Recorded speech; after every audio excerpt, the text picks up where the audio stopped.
Hello student, आज जो है हम अपना 4th चैप्टर ठेस कहानी फणीश्वर नाथ रेणु के द्वारा लिखित उसका अंतिम जो है भाग मतलब कि सार लेखन आपको समझाने जा रहे हैं और आपको उसके अंतर्गत आओ करे 12 नंबर का प्रश्न जो है करना है ना। देखिए सार लेखन क्या होता है।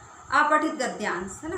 मानव जीवन में समय का बहुत अधिक महत्व होता है। समय की पाबंदी हमारे आत्मविश्वास, साहस व शक्ति को बढ़ाती है। इसके विपरीत जो व्यक्ति केवल अच्छे समय की प्रतीक्षा करते हैं वे आशाजनक परिणाम न मिल पाने पर केवल हाथ मलते रहते हैं।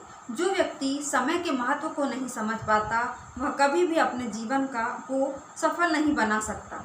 विद्यार्थी जीवन में ही समय के महत्व को समझना अपने जीवन को सफल बनाने का सही मार्ग है। यदि प्रत्येक व्यक्ति समय के प्रत्येक क्षण का सही प्रयोग करे तो वह अपने जीवन को ज्ञान से परिपूर्ण व परिपक्व बना सकता है और अपना भविष्य भी संवार सकता है। अब समय का महत्व है ना। मानव जीवन में ये 50 नंबर का जो पेज है 50 नंबर का वो आपको निकालना है।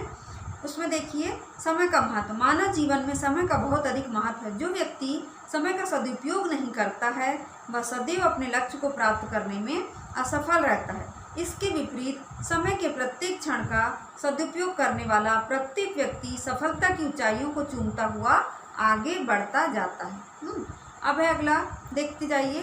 अपठित गद्यांश का सार क्या है? समय का महत्व। और सार का अर्थ है मूल तत्व।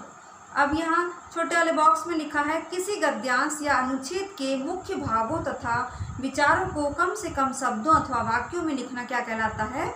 सार लेखन कहलाता है ना। किसी गद्यांश या अनुच्छेद के मुख्य भावों अथवा विचारों को कम से कम शब्दों में और वाक्यों में लिखना क्या कहलाता है? सार लेखन कहलाता है। अब सार लेखन करते समय निम्नलिखित बातों का ध्यान रखना चाहिए। जैसे फर्स्ट वाला है गद्यांश अथवा अनुच्छेद को कई बार ध्यान से पढ़ते हुए महत्वपूर्ण शब्दों व वाक्यों को रेखांकित कर लेना चाहिए। सेकंड, गद्यांश या अनुच्छेद के केंद्रीय भाव को समझकर उसके लिए उपयुक्त शीर्षक का चुनाव करते हुए उसे कम से कम शब्दों में लिखना चाहिए। अगला, किसी भी दिए गए गद्यांश या अनुच्छेद का सार लेखन लगभग 1/3 शब्दों में लिखना चाहिए। अगला, सार लेखन करते समय अनावश्यक बातों को शामिल नहीं करना चाहिए। अगला है किसी भी गद्यांश अथवा अनुच्छेद का सार लेखन करते समय उसकी भाषा सरल, संक्षिप्त तथा रोचक होनी चाहिए। अब एक देखिए सार लेखन का उदाहरण। अपठित गद्यांश। सच्चा मित्र शिक्षक के समान होता है। वह हमें हमेशा अच्छे बुरे की पहचान कराकर सही मार्ग बताता है। एक सच्चा मित्र सदैव हमारे सुख दुख का साथी होता है। जिस प्रकार शिक्षक हमें सही दिशा का ज्ञान कराते हुए हमारा मार्गदर्शन करते हैं उसी प्रकार सच्चे मित्र हमें बुरे मार्ग पर जाने से रोकते हैं। निराशा के क्षणों में सच्चा मित्र ही हमारे साहस, शक्ति व आत्मविश्वास को बढ़ाता है। ऐसे व्यक्तियों से बचकर रहना चाहिए जो हमारी प्रगति व विकास को देखकर ईर्ष्या करते हैं। रात दिन साथ रहने वाला साथी तो हो सकता है किंतु मित्र नहीं। अर्थात यह आवश्यक नहीं है कि हमारे साथ रहने वाला हमारा शुभ चिंतक ही हो। सचमुच सच्ची मित्रता एक वरदान है जो प्रत्येक व्यक्ति को नसीब नहीं होती है। गद्यांश संबंधी रंगीन मुख्य बिंदु हैं, है ना। अब देखिए क नंबर का इसमें प्रश्न है। एक सच्चा मित्र सदैव हमारे सुख दुख का साथी होता है ना। फिर रात दिन साथ रहने वाला साथी तो हो सकता है किंतु मित्र नहीं। सार में आएगा सच्ची मित्रता एक वरदान है। एक सच्चा मित्र सदैव सुख दुख का साथी होता है।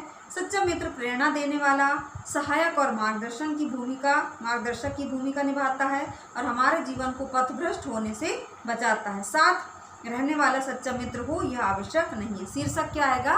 सच्चा मित्र, है ना। तो इस प्रकार से अपने को अगला गद्यांश बनाना है। और वैसे भी हमने 7th क्लास में भी आप लोगों को ये समझाए थे, आप कर भी सकते हैं, है ना। बहुत कठिन नहीं है, कोई सरल है। अब देखो आओ करे 12, है ना। उसमें अपने को लिखना है आपने ठेस कहानी को पढ़ा। अब इस कहानी को सार रूप में लिखिए, यानी छोटे रूप में क्या चीज़ थी कहानी में। हमने वैसे भी आपको शुरू में कहानी सुनाए थे तो आप उसी से संबंधित सोचिए कि क्या क्या इसमें अपने को छोटे रूप में लिख सकते हैं। तो उसको लिख के आपको हमें सेंड करना है। और अभी जितने भी टेस्ट आप देते जा रहे हैं दे दीजिए, चाहे संस्कृत का हो कुछ का, लेकिन जो हिंदी का होमवर्क है वो आपको करना है। तो धन्यवाद बच्चों, आज की कक्षा जो है यही समाप्त कर रहे हैं। समाप्त करने से पहले हम आपको एक ज़रूरी चीज़ बताएंगे कि जो आपका उस दिन वीडियो सुनाई नहीं आ रहा था उसको हम डबल से भेज दे रहे हैं, है ना। धन्यवाद बच्चों।